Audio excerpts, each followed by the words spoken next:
Donc, après nous être arrêtés à un laboratoire, la prochaine destination est un autre laboratoire.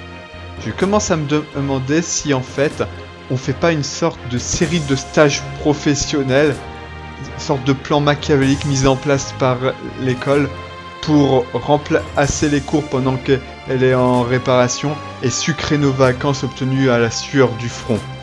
Je sais, on est en vacances car l'école a été détruite par des monstres. Mais n'empêche, on a bossé dur pour en arriver là. Ah non, pas question. Ne me mettez pas dans le même sac que les monstres. Hein. Tous les bâtiments étaient vides. Hein. Oh, moi j'ai essayé de faire aucune victime, contrairement à ces monstres assoiffés de sang. Ok, tout ce que je voulais, c'était détruire un peu plus les cales pour prolonger les vacances. Mais même ça, hein, déjà l'école est pourrie. Hein, et puis c'est pas le sujet. Vos gueules. Enfin, là n'est pas la question. Non, le principal problème, c'est que le prochain labo est assez éloigné du premier et se trouve dans une autre forêt. Donc il n'y a pas vraiment de bus scolaire qui peut t'y emmener. Heureusement pour nos braves héros, ils sont dotés de leurs géants d'acier et de lumière, monoplace sauf Boss Bourreau qui en a 3 mais elles sont tous pris de toute façon, qui peuvent les y emmener.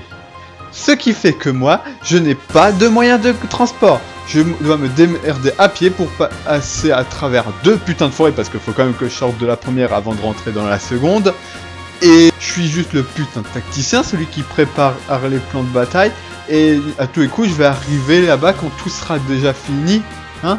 Est-ce qu'on va se souvenir de moi dans les livres d'histoire comme le tacticien fantôme qui a jamais été sur place, qui a toujours été en retard, toujours été là après la bataille ? Je refuse que ça se passe comme ça, bordel! Et je suis arrivé sur place bien avant le reste de l'équipe. C'est juste pas possible là. Je veux dire, à moins que mon nom soit Barry Allen, the fastest man alive. À moins que ce soit lié à ce que Tatsuku, le vrai nom de Bandana Man, a fait à mes pompes quand je lui ai demandé de les réparer. Non, je crois pas que ça soit ça, elles ont l'air parfaitement normales.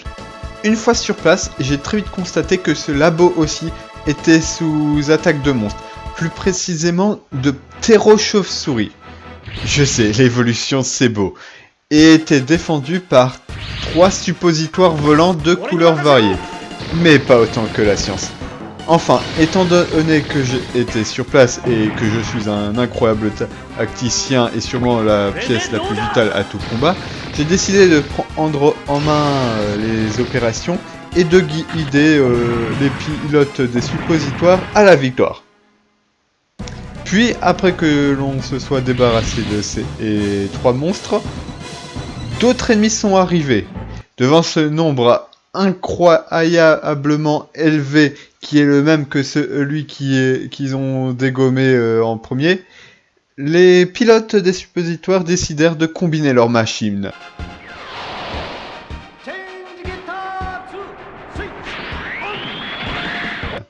Puis de se séparer, puis de refusionner.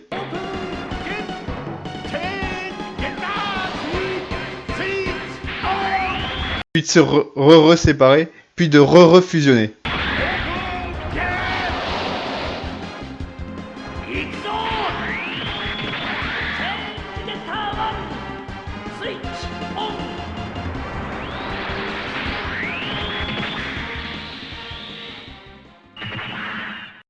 Je suppose que c'était pour me faire comprendre que le robot pouvait changer de forme aux besoins du terrain sur lequel il devait opérer.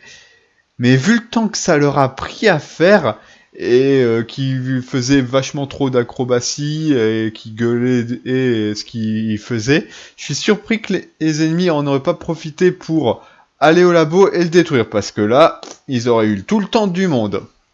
Être un grand tacticien n'est déjà pas chose aisée.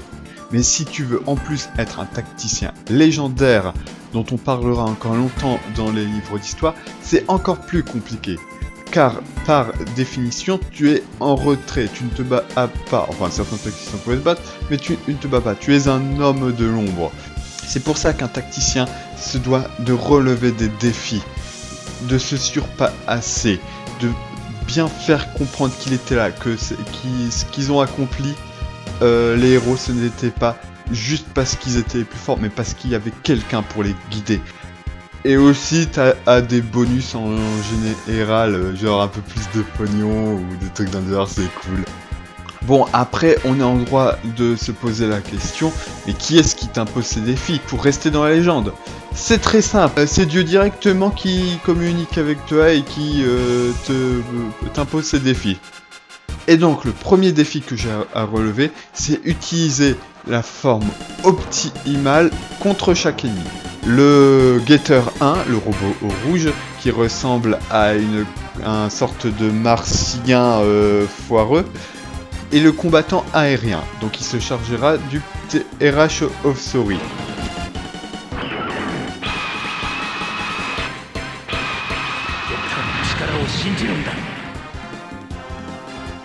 これでどうだ。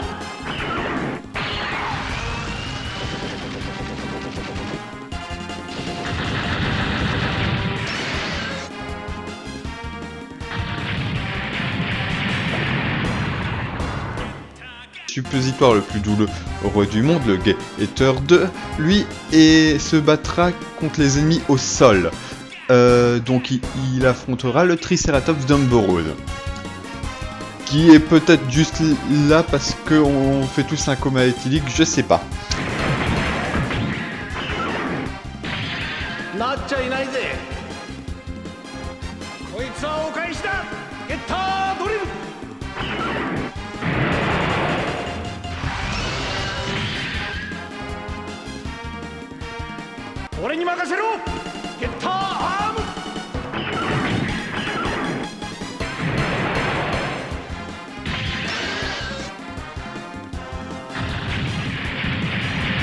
Ensuite, la poubelle mobile est chargée de se battre sous l'eau.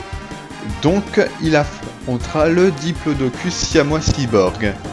Et étant donné que ce dernier ne bougeait pas et restait paisiblement dans l'eau à faire trempette, je me demande si en fait c'était pas juste un animal vivant en sa vie d'animal qu'on vient juste de tabasser pour rien alors qu'il avait rien demandé.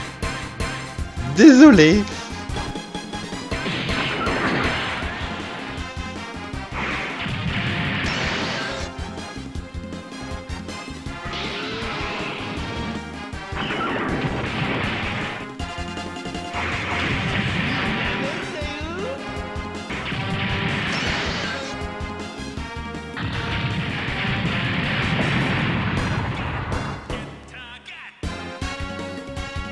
Bon, je crois qu'on en a fini là. Encore des renforts ennemis? Ah bordel, là ça commence à faire beaucoup. En plus, avec une seule unité, ça va être difficile à combattre. Ah, mes potes sont enfin arrivés. Ah, je sens que cette alternation de renforts alliés et renforts ennemis va devenir une gimmick assez récurrente et très chiante des combats. Enfin, maintenant que les autres sont là, surtout que Oji est à ce coup car leurs machines sont excellentes, je pense que ça se passera sans pro. Ah! Ok. On se calme. Ah! Ok. J'aurais peut-être dû finalement investir dans une meilleure armure pour Grungust. Mince!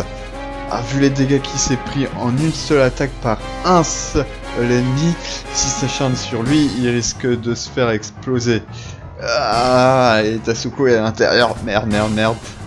Faut que je me débarrasse d'un max d'ennemis. Ok. Tout le monde participe. Chacun attaque son ennemi.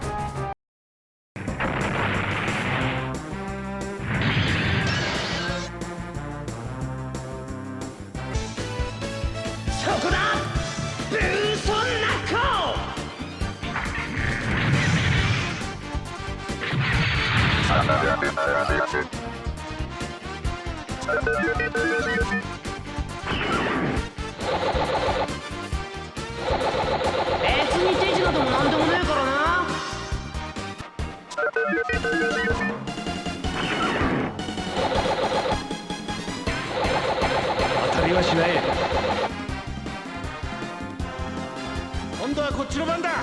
ドリルパンチ。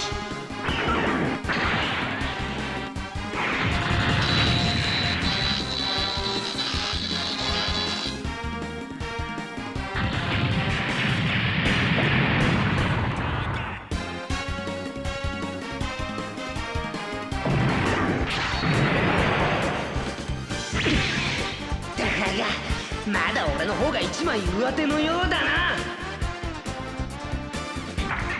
もう一勝負いくぜ。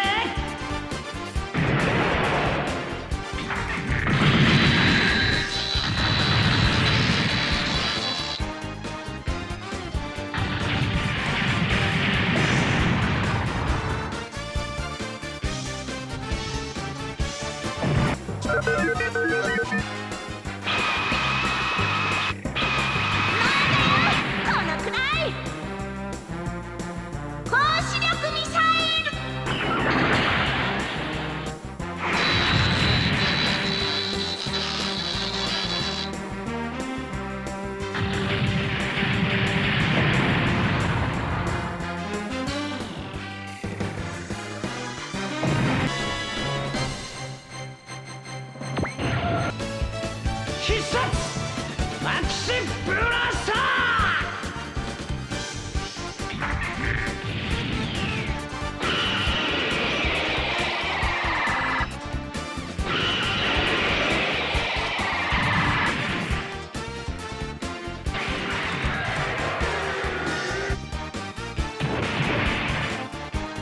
別に手品でもなんでもねえからな。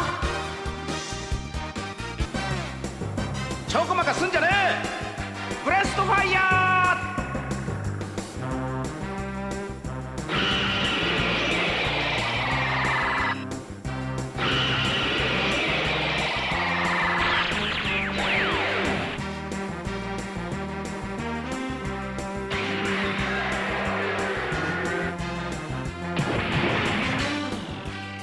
そんなもんでこのマジンガーを倒す気かよ。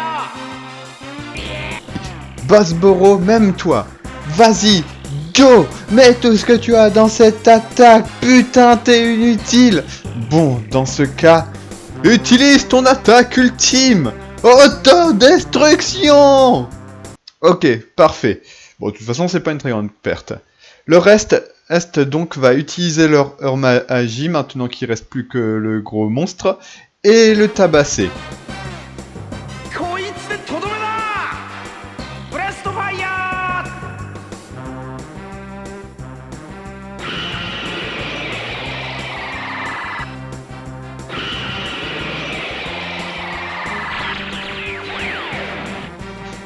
C'est gagné. Fou. Bon, on n'est pas passé loin. Et puis bon, Bosboro, c'est pas une très grande perte. Et attendez, c'est quoi ça? C'est quoi? Une facture? Une facture pour les réparations de Bosboro? Bon, c'est pas cher, principalement parce qu'il est fait que de déchets, mais ça veut dire que c'est moi qui dois payer les réparations des robots? Ça sort de ma poche? Pas d'accord! Bande de monstres! Vautours assoiffés de fric! Toujours une excuse pour piquer et le fric des honnêtes citoyens! Saloperie de réparateurs! Va falloir éviter à tout prix que mes héros ne soient détruits. Et ça veut dire qu'il va falloir les améliorer. Donc perdre des sous. Mais là c'est un bon investissement. Parce qu'ils deviendront plus forts et on piquera pas à mes sous pour rien. Non mais salope, sale type. Il y a aussi la statue de la liberté version Néandertal qui est venue nous menacer et qui s'est frité avec Koji verbalement. Malgré le fait qu'ils soient très éloignés l'un de l'autre, que Koji soit surélevé dans son robot et que l'autre soit dans la forêt avec les arbres qui étouffent le bruit. Peut-être que Koji est un cyborg avec des super sens. Mais c'est l'assistant de... Bien sûr, comment je peux être aussi aveugle? Des animaux robotisés. Ceci est la signature du scientifique maléfique. Dr Eggman. Il faut tout de suite appeler SOS Sonic. Sauf que je connais pas leur numéro au Japon. Merde!